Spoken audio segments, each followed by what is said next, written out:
Hola Vivers, ¿qué tal? Soy Elena, soy la profesora de Historia de España y vamos a resolver el modelo de la PAU de 2025 de la asignatura de Historia. Para eso podemos ir a la página web de Luis Vives, pinchamos dentro de ella en recursos y dentro de recursos en exámenes resueltos. Entonces si nos vamos a modelos de examen resueltos, vamos a 2025 y pinchamos en Historia de España y nos saldrá un PDF como este. Entonces, si os habéis dado cuenta, el examen es exactamente igual que en años anteriores. Lo único que no hay opción A y opción B, que es esas opciones en vertical, sino que son en horizontal. ¿Qué significa esto? Pues que tenemos un único examen en el que en vez de elegir de la opción A una y luego de la opción B otra, sino que nos dan un epígrafe al lado del otro y simplemente tenemos que escoger uno u otro, ¿vale? Dentro de la misma propuesta que nos hacen, pero es decir, sigue habiendo elección. Lo único que en este caso hay que estudiarse todo el temario para poder obtener un 10 en la prueba, ¿vale? Ya no podremos escoger entre estudiar siglo XIX o siglo XX para así quitarnos una parte del temario y con esto llevarlo todo. Pues no, ya habrá que llevarlo todo completo si queremos obtener la máxima nota. Entonces, vamos a ir viéndolo. Fijaos, aparece el bloque A, que son las cuestiones cortas, es decir, los epígrafes, y en este caso, en vez de aparecerme aquí solamente uno para que en otra opción me saliese el otro, aparecen los dos. Fijémonos que aparece siempre uno del bloque primero, que es prehistoria y edad antigua, otros dos a escoger uno del bloque 2, que es edad media, y otros dos a escoger uno del bloque 3, edad moderna. Así que sí o sí, para sacar el 10 tenemos que estudiar todos los epígrafes. Luego aparecerá en este bloque B, que son las fuentes. Una es del siglo XX, perdón, las dos son del siglo XX, así que escogemos una de las dos, ¿vale? La que queramos, si nos gusta más esta o esta. Y luego en este caso la parte de análisis texto o tema, tanto el texto como el tema son del siglo XIX. Entonces por eso veis que ya no podemos hacer aquí este cambio que había, una fuente del siglo XIX y otra del XX, y cogíamos a lo mejor, si yo me había estudiado en el siglo XIX, cogía la del XIX, y el tema y el análisis del texto igual uno del XIX y otro del XX, y yo cogía a lo mejor el tema será del XIX y obviaba el XX. Pues ya no. Entonces, vamos a ir resolviéndolo poco a poco y viendo cómo lo he resuelto. La solución. Venga, del bloque A, de las cuestiones paleolítico y neolítico, ¿vale? Pues hablamos un poco de qué es el paleolítico, que es la etapa más larga de la prehistoria, hablamos de cómo se divide el paleolítico en inferior, medio y superior, damos algunas fechas, algunas cronologías, luego hablamos mínimamente del neolítico y por último hay que hacer algún tipo de referencia a la pintura rupestre, en este caso mencionando Altamira, igual que cuando hablamos del paleolítico nunca puede faltar hablar de Atapuerca, ¿vale? Nada, 10-15 líneas con esto. En cuanto a la monarquía visigoda, es el otro epígrafe que me dan del bloque 1, cómo llegan los visigodos a la península, luego algunos de los visigodos más importantes como Leovigildo, Recaredo, Recesvinto, con algunas de las reformas que hicieron ellos, Forojuzgo, Concilio de Toledo, y luego, pues un poco así de sociedad, pues que se acentuó la ruralización, ¿vale? Del bloque 2, de lo que es Edad Media, pues han propuesto al Andalus, economía, sociedad y luego el legado judío, así que hablamos un poquito de esta economía, de la práctica del regadío, del desarrollo de la caballa ovina, equina y apicultura, de la manufactura textil. Luego hablamos un poquito aquí también del comercio como parte de la economía, de la sociedad, cómo se divide en esa clase aristocrática jasa y esa clase popular que es la ama. Y aquí me he permitido meter los judíos, ¿vale?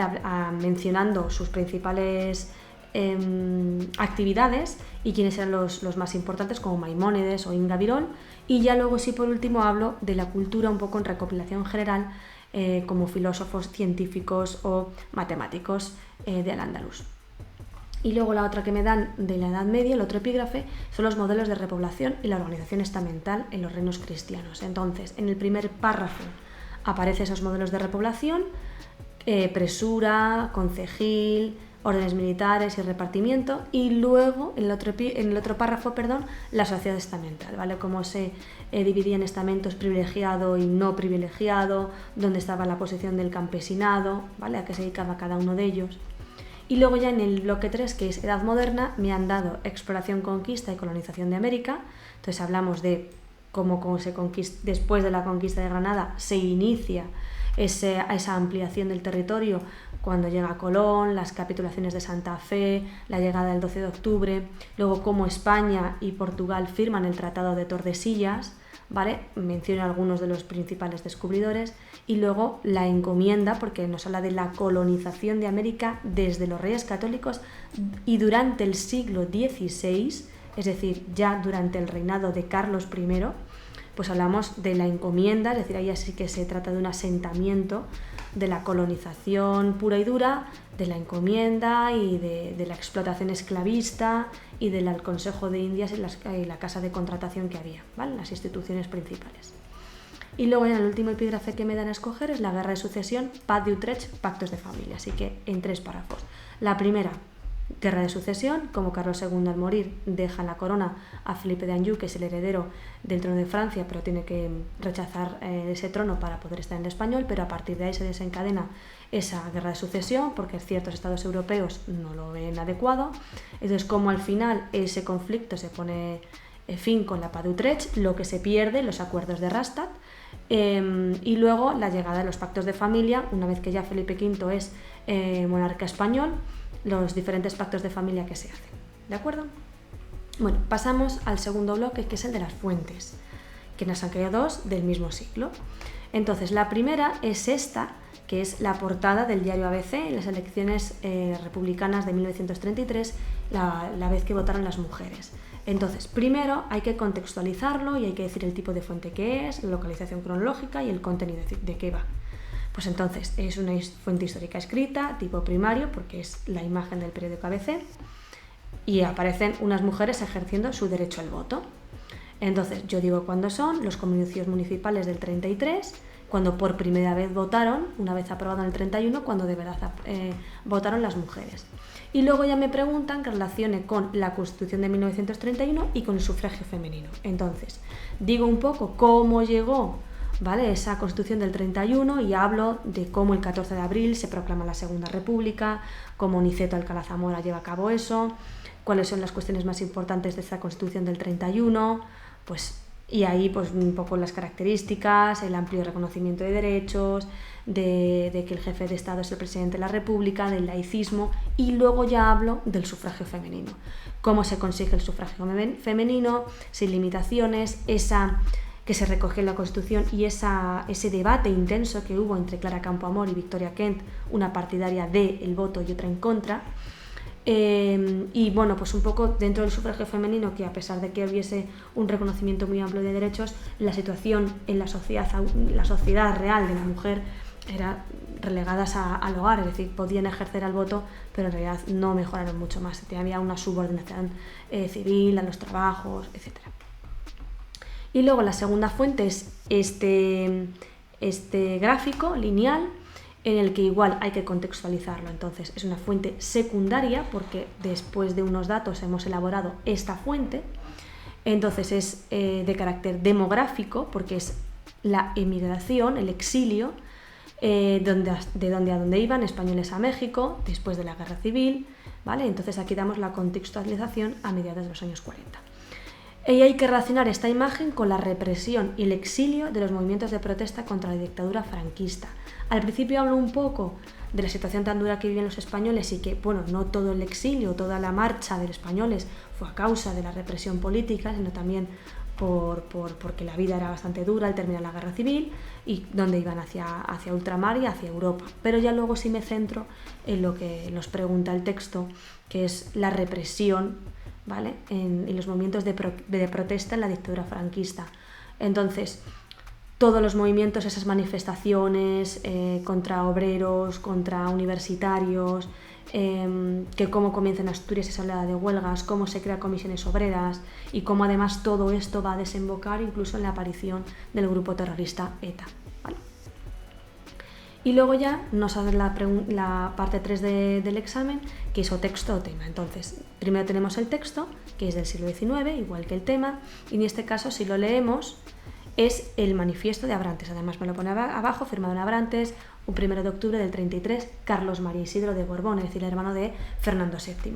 Entonces, igual hay que resumir el contenido del texto, pues es el manifiesto de Abrantes, En este caso, quien lo proclama es Carlos María Isidro, hermano del rey Fernando VII, porque rechazaba la pragmática sanción que permitía a Isabel II, hija de Fernando, gobernar. Entonces, ¿qué va a suponer esto? Es como el inicio de las guerras carlistas. Entonces, hay que explicar las ideas fundamentales del texto.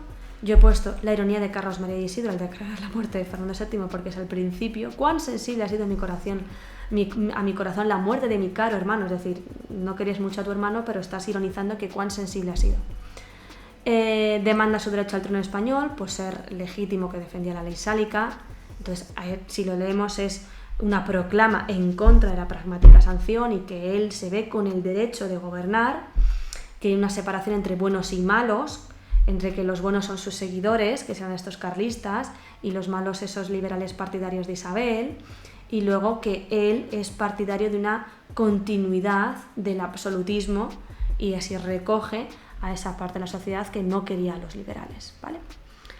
Y luego ya nos pregunta un tema, que no hay que ser tan extensos como en el tema que vendrá después, pero nos pregunta sobre Isabel II en las regencias y las guerras carlistas. No el reinado efectivo de Isabel II, sino la regencia de María Cristina y la regencia del general Espartero, que está aquí. Y luego, cómo se van a ir desarrollando las guerras carlistas, ¿vale? Bueno, hablo un poco de cada una de las dos regencias y luego las guerras carlistas no hay que contarlas todas, simplemente decir que son estas 3 guerras carlistas, las fechas y un poco en 2 líneas lo que ocurre en cada una de ellas. Y luego ya me dan el tema, que en este caso son las transformaciones económicas, eso aparte, es decir, si no hemos hecho el texto, hacemos el tema, que son transformaciones económicas y sociales del siglo XIX, es decir, hablar de las desamortizaciones, y luego la España rural en el siglo XIX, que nos tenemos que centrar en industrialización, comercio y comunicaciones. Entonces, yo he hablado de las desamortizaciones, obviamente, de Mendizábal y Madoz, y les explico qué es una desamortización, qué defendía Mendizábal y qué defendía Madoz. Y luego hablo de esas transformaciones también sociales que me preguntan aquí en el siglo XIX, ¿vale? Que no fueron demasiado profundas porque es un cambio muy lento, paulatino, el flujo migratorio a Europa. Y luego ya sí que hablo de lo que me preguntan después, la industrialización, el comercio y las comunicaciones. ¿Cómo fue el proceso de industrialización en el país? Irregular, más lento, ¿vale? Y posterior al resto de Europa. Y hablo un poco de cuáles son las características de la industria aquí en España, que donde se sitúa en la periferia norte, cuál es la industria siderúrgica y textil, y luego hay otras que se sitúan en Madrid, Sevilla, Valladolid y Tarragona, pero un poco más relegadas. Luego hablamos del ferrocarril, que me preguntan, bueno, está dentro de lo que es la industrialización, el ferrocarril es clave, ¿vale? Para el transporte, mejor dicho, de todos estos productos elaborados. Y luego hablamos de esas comunicaciones, de la configuración del modelo radial de carreteras, con centro en Madrid, como lleva la construcción del ferrocarril, y así hacemos un pequeño resumen de todo ello, ¿vale? Porque el comercio, una vez que hablamos del ferrocarril, podemos hablar de las actividades comerciales, cómo proliferan con la instauración del ferrocarril aquí en la península, y luego las comunicaciones, vienen todo a colación un poquito de eso, ¿vale? Bueno, chicos, pues leéroslo tranquilamente. Ya digo que es un examen muy continuista con el estilo anterior, así que no asustarse. Lo único que esta vez hay que estudiarse todo el temario, ¿vale? Bueno, pues espero que os haya sido de ayuda y si tenéis alguna duda me escribís, ¿vale? Chao, chicos.